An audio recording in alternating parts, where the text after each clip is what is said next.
गौतम बुद्ध और 4 भिक्षुओं का पाठ। एक बार गौतम बुद्ध अपने 4 शिष्यों के साथ एक जंगल में यात्रा कर रहे थे। यह यात्रा काफी लंबी और थका देने वाली थी।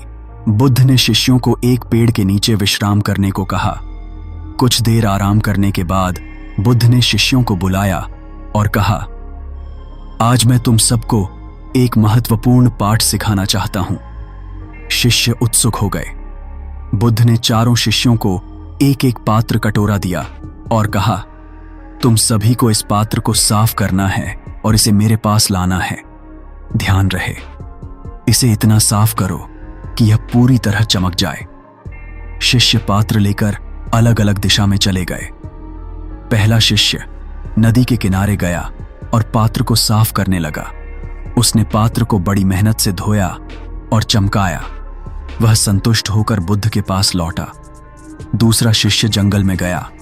वहां उसने एक साफ पानी के झरने का उपयोग किया और पात्र को धोने में काफी समय लगाया। उसने सोचा कि पात्र जितना साफ होगा, बुद्ध उतने ही खुश होंगे।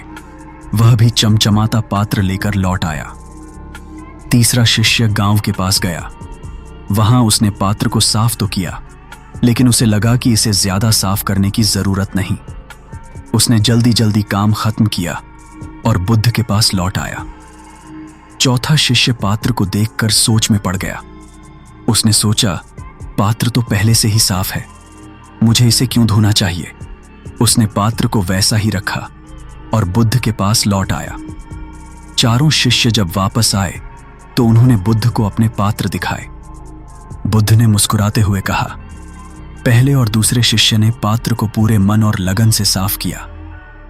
यह तुम्हारे मन की शुद्धता का प्रतीक है। जब तुम अपने मन को निरंतर प्रयास और ध्यान से शुद्ध करते हो तो वह निर्मल और शांत हो जाता है। तीसरे शिष्य ने पात्र को ठीक से साफ नहीं किया।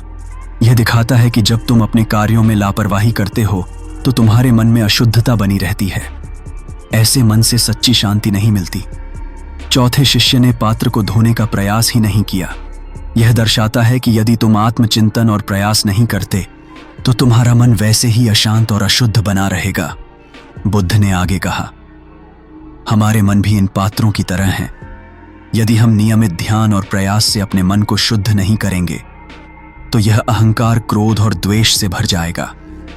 लेकिन यदि हम लगन और ध्यान से अपने भीतर के दोषों को दूर करेंगे तो हमारा मन शांत, निर्मल और ज्ञान से भरा होगा। चारों शिष्यों ने यह पाठ गहराई से समझा और बुद्ध के बताए मार्ग पर चलने का संकल्प लिया।